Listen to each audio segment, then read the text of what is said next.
केजरीवाल अन्ना आंदोलन के टाइम से ही एक चेहरा है और इस वक्त वो चीफ मिनिस्टर दिल्ली के भी हैं, लेकिन कहीं ना कहीं उनके काम काज की, चाहे एजुकेशन में काम किया हो या हेल्थ सेक्टर को लेकर काम किया हो, वहीं दूसरी तरफ आप ये भी कह रहे हैं कि वो लोग सब के सब आरएसएस के पल्लों की तरफ बंधे हुए हैं। तो और दूसरी बात ये कि फिर पंजाब में भी इलेक्शन है, पंजाब में लगातार वो कैंपेन कर रहे हैं, लोग उनका इस्तकबाल भी कर रहे हैं। मेरा ये कहना है कि मैंने पंजाब के चुनाव को 2017 में अपने सामने देखा, जब केजरीवाल के बारे में ये कहा जा रहा था कि ये 117 में से 112 सीट जीतेगा, फिर उसके बाद कहा गया 87 सीट जीतेगा, फिर कहा गया कि ये 65 सीट जीतेगा। ऐसे हालात वहाँ बनते थे। मैं जब वहाँ गया तो मैंने ये बात पूछी लोगों से कि पंजाबी सूबा बना क्यों। हमारा सवाल ये है कि पंजाबी सूबा क्यों बना। पंजाबी सूबा केवल और केवल इतनी कुर्बानियाँ सिखों ने की और सिख लीडरशिप ने की, अकाली दल ने की, केवल इसलिए की कि कहीं ना कहीं तो एक जगह मिले जहां सिखों का एक बहुसंख्यक हो, अपनी बात कह सकें, अपनी कल्चर को, अपनी संस्कृति को बचा सकें। इसलिए पंजाबी सूबा बना, और तो कोई पंजाबी सूबा का कारण नहीं था। अब उस पंजाबी सूबा में अब अगर ये रास्ता जो आरएसएस ने और बीजेपी ने पुराने समय से, जब वो जनसंघ भी होती थी, जब ये आवाज़ उठाई, जब भी ये पंजाबी सूबे का सवाल उठा, जब भाषा के आधार पर उठा, तो इसी संघ ने, आरएसएस ने, और जब जनसंघ थी, इन्होंने ये आवाज़ हिंदी हिंदुस्तान की वह आवाज़ उठा दी। उसे कुर्बानियाँ करनी पड़ी। फेरू मान की ज़िंदगी चली गई, मास्टर तारा सिंह चले गए। तो ये सारी अकाली दल और अकाली मूवमेंट जो है सारी की सारी इसी हालात से गुजरी और हमने पंजाबी सूबा लिया। और जब पंजाबी सूबा ले लिया तो केवल इसलिए लिया। आज उस पंजाबी सूबा में अब क्या चाहता है केजरीवाल या बीजेपी क्या चाहती है? बीजेपी और केजरीवाल ये चाहते हैं कि वहाँ सिख, जैसे दिल्ली में कांग्रेस साफ हुई है, उसी तरह वहाँ से सिख साफ हो जाए, वहाँ सिख लीडरशिप ख़त्म हो जाए। सिख लीडरशिप ख़त्म करने के लिए ही बीजेपी ने या बीजेपी के जो आरएसएस ने, ये सोच पिछले 40 साल से उनकी बनी हुई है, किसी न किसी ढंग से सिख की जो लीडरशिप है वो ख़त्म हो जाए। पहले तो उन्होंने बादल के तौर पर कोशिश की कि पूरे बादल को ही अपनी जेब में डाल लिया। 40 साल बादल उन्हीं की जेब में रोटी खाता रहा। आज जाके बादल बाहर निकला। बादल को ये समझ में नहीं आई कि ये हालात क्या बने। अब बीजेपी को ये समझ में आ गई कि अब बादल हमारे किसी काम का नहीं है। उन्होंने केजरीवाल को आगे बढ़ाया, क्योंकि केजरीवाल तो आरएसएस का अपना आदमी। केजरीवाल ने स्वयं माना है कि मैं तो आरएसएस के साथ हूँ, मेरी फैमिली भी आरएसएस के साथ रही है। और अन्ना आंदोलन आरएसएस का ही अन्ना आंदोलन था, उसके पीछे कोई कारण नहीं था। अगर केवल और केवल मुसलमान और सिख वोट नहीं डालता था बीजेपी को, जब वोट बीजेपी को नहीं डालता तो वोट किसको डाले? वो कांग्रेस को डालता था। कांग्रेस सत्ता में आ जाती थी।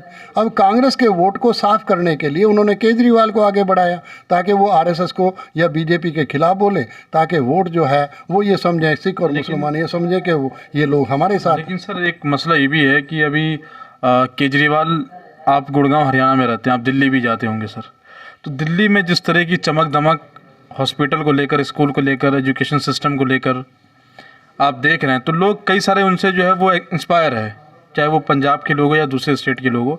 तो वो अब बिजली को लेकर, बिजली फ्री की वो बात कर रहे हैं, स्कूल एजुकेशन की वो बात कर रहे हैं। तो क्या लगता है आपको, लोग इनसे इंस्पायर होंगे, उस पर बिना वोट देंगे? ये जो है ये फजूल की बात है। अगर दिल्ली को कंपेयर करना तो दिल्ली यूनियन टेरिटरी है और चंडीगढ़ यूनियन टेरिटरी है। अगर दिल्ली को कंपेयर करना तो चंडीगढ़ के साथ कंपेयर की जाए, उसका पंजाब के साथ क्या कंपेयर? पंजाब तो 12,000 तो गाँव हैं, छोटे छोटे गाँव हैं, तो वहाँ क्या कंपेयर करेंगे? वहाँ का तो शत्रुंजय SYL का झगड़ा आज तक, SYL के चक्कर में धर्म युद्ध मोर्चा लगा और उसको ही आतंकवाद का मोर्चा बना के खड़ा कर दिया। तो ये केजरीवाल को समझना चाहिए कि केजरीवाल के ये रोज राजनीति है, आरएसएस की राजनीति अपने ताक रखें, उसमें कोई पंजाब का कोई लेना देना नहीं। मेरा ये कहना है, जो किसान आंदोलन अब भी खड़ा हुआ, तो केजरीवाल ने तो पहले दिन ही नोटिफाई कर दिए थे, जो बिल पास हुए, जो कानून पास हुए। लेकिन सर एक चीज़ और भी है ना, अगर क्या लगता है आपको, अगर केजरीवाल, अगर आम आदमी पार्टी अगर आती है पंजाब में, तो उसमें सिख लीडरशिप की कोई दिक्कत क्या हो सकती है? अगर वो, क्योंकि टिकट भी उन लोगों को मिलेगा। नहीं, सवाल वहाँ सिख का भाई, ऐसे तो अब अब्बास नकवी को मंत्री बनाया हुआ है और कई मुसलमान मंत्री हैं, तो क्या वो मुसलमानों का काम कर रहे हैं या मुसलमानों के लिए खड़े हो रहे हैं? ये तो फजूल की बात है। कोई वहाँ वो जो मुख्यमंत्री भी वो घोषित किया उन्होंने, जो नाम सामने लेकर आए हैं, तो भी सिखी है ना सर? भगवंत मान का एक और समस्या बड़ी अजीब किस्म की है कि कभी देखें तो सिख लीडरशिप जो पंजाब में, अगर कांग्रेस में भी आती थी, सरदार हुक्म सिंह जैसे आते थे, गुरमुख सिंह मुसाफिर जैसे आते थे। आज वो लोग, आज भगवंत मान को कोई सिख मान रहा है। अगर कोई सिख मान रहा है तो श्रोमणी गुरुद्वारा प्रबंधक कमेटी की छपी रहत मर्यादा है, सिख उसको माना जाता, दूसरे को सिख नहीं माना जाता। अब ये कहें कि वो सिख है, उसका चेहरा और मोहरा भी सिख ना नजर आए, सिख क्या है? सिख का चेहरा मोहरा है तो तभी वो सिख है। दूसरे आदमी सिख हो भी तो उसको सिख कैसे मान लेंगे कि ये सिख है? तो केवल पगड़ी बांधने से सिख नहीं बन जाता। हालत ये है कि अभी केजरीवाल ने एक अनाउंस किया कि हम भगत सिंह की फ़ोटो हम सब जगह लगाएंगे।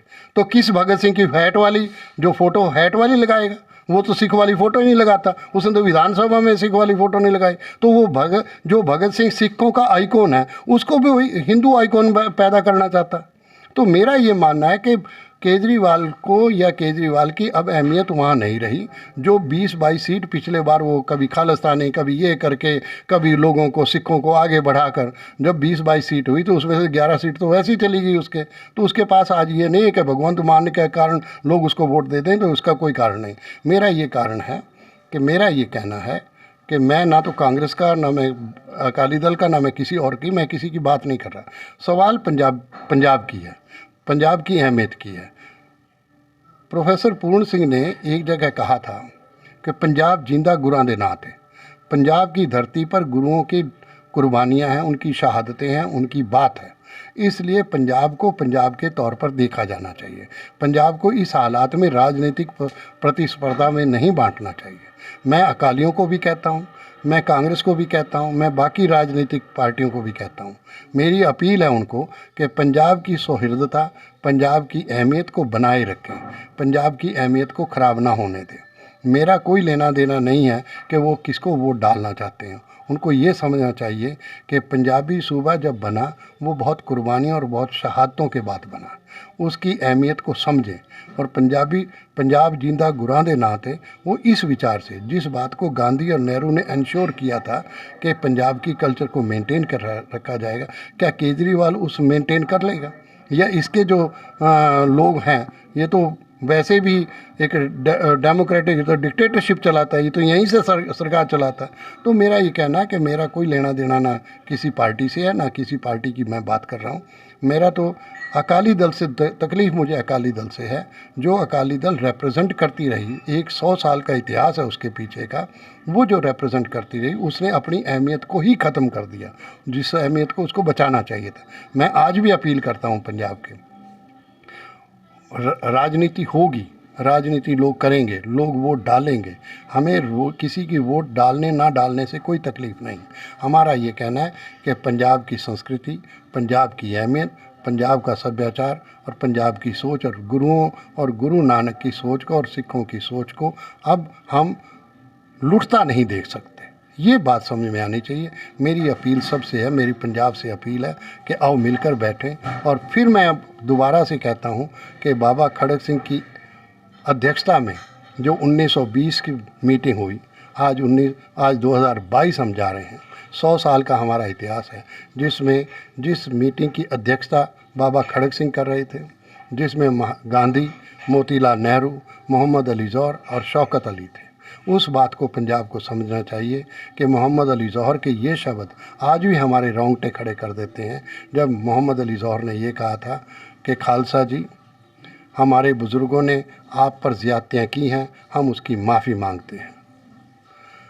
मेरी और मेरे भाई शौकत की गर्दन मैं पेश करता हूँ, आपका मन करे तो काट लें। आज ज़रूरत है हम सबको एक होने की। आओ मिलकर इस अंग्रेज़ हुकूमत से निजात पाएँ। मैं अकाली दल से भी और मैं पंजाब से भी ये अपील करता हूँ कि उनको ये समझना चाहिए कि पंजाब की कोई अहमियत है। पंजाब ने अपने सिर पर बहुत तकलीफ़ें झेली हैं। वो एक बॉर्डर स्टेट है, वो सीमा पर खड़ा है, वो चाहे चाइना की सीमा हो, चाहे पाकिस्तान की सीमा हो, वो बॉर्डर स्टेट है। हमें उसको समझना चाहिए और देश को भी ये समझना चाहिए कि पंजाब के हालात को ख़राब ना होने दें, पंजाब के हालात को ठीक करें। और जो भी राजनेता हो उसको ये समझना चाहिए, उसको ये शपथ लेनी चाहिए कि पंजाब की जो संस्कृति है, पंजाब का जो भाईचारा है, पंजाब की जो साझीवालता है, वो सबको जोड़ता है। आज भी मैं मानता हूँ, अगर सिख ही है जो कड़ी है मुस्लिम और सिख हिंदू के बीच की, इस कड़ी को ख़राब ना होने दें, इस कड़ी को ताकत दें ताकि हम आपसी भाईचारे को बना कर रखें। यही मेरी सबसे अपील है। अच्छा, जिस तरीके से आप बात कर रहे हैं तो लग रहा है ऐसा कि मान लो वीडियो वायरल होते या पहुंचती है पंजाब के अंदर, क्या ऑल इंडिया पीस मिशन को बुलाया जाएगा बातचीत करने के लिए? आप लोग जाएंगे क्या? हाँ, अगर नहीं, मैं वैसे अगर मुझे कोई बुलाए या ना बुलाए इसका मेरा सवाल नहीं है। डेफिनेटली आजकल क्योंकि ओमिक्रॉन और कोविड का इशू है, नहीं तो मैं चला जाता। मैं फरवरी के फर्स्ट वीक में मेरा प्रोग्राम है कि मैं पंजाब में जाऊंगा, पंजाब के लोगों से मिलूंगा। हमारी तो ऑल इंडिया पीस मिशन की तरफ से अपील है कि पंजाब के भाईचारे को, पंजाब की सोच को, पंजाब के चिंतन को हम ख़राब नहीं कर सकते। हमने ये बहुत तकलीफ़ देखी है पिछले 40 साल, जिस हालात से पंजाब गुजरा है, दोबारा से पंजाब उसी हालात से ना गुजरे। इसको हिंदू और सिख के बीच का झगड़ा ना पैदा होने दें और ना ही इसको होने चाहिए। मैं आज भी मानता हूँ कि मलेरकोटला के नवाब की आज भी सिखों में इज़्ज़त है, 300 साल बाद भी उनकी इज़्ज़त है, क्योंकि वही थे जिन्होंने गुरु गोविंद सिंह के छोटे साहिबजादों के लिए अपनी वॉकआउट कर गए थे कि जब उन्होंने कहा कि ये मैं बर्दाश्त नहीं कर सकता। आज भी सिखों का उनके प्रति संवेदना है, उनके प्रति आभार है, उनके प्रति ये रखते हैं। मैं आज भी मानता हूँ कि हमें मान लेना चाहिए कि केवल आज मुझे बहुत तकलीफ़ हुई जब देश के प्रधानमंत्री ने ये बात अनाउंस कर दी कि 26 दिसंबर जो है वीर बालकों का दिवस होगा। सिखों, गुरु गोविंद सिंह के जो 4 साहिबजादे थे वो वीर बालक का सवाल नहीं है, वो साहिबजादे थे, उनकी कुर्बानियाँ हैं। उनको वीर बालक कह के हकीकत राय से के साथ ना जोड़ा जाए, ये तकलीफ़ दे है। सिखों में बहुत, मेरे पास बहुत से टेलीफोन आए, सिखों में बहुत तकलीफ़ हुई कि ये वीर बालक अपना ये रेजोल्यूशन प्रधानमंत्री को वापस लेना चाहिए, हमें इस रेजोल्यूशन से कोई संबंध नहीं है। मैं अपील करता हूँ माननीय प्रधानमंत्री जी से कि ऐसे हालात, ऐसी बातें करके सिखों को वर्गलाया नहीं जा सकता। वो साहिबजादे जो हैं वो सिखों के शहादतें हैं, वो बहुत बड़ी शहादतें हैं जिन्होंने शहादतें दी हैं। और अकेला हिंद की चादर के तौर पर गुरु तेग बहादुर साहब की शहादत आज भी हिंद की चादर के तौर पर है। तो इसलिए हमें मान लेना चाहिए कि हमें जोड़ना चाहिए और हमें इस रास्ते पर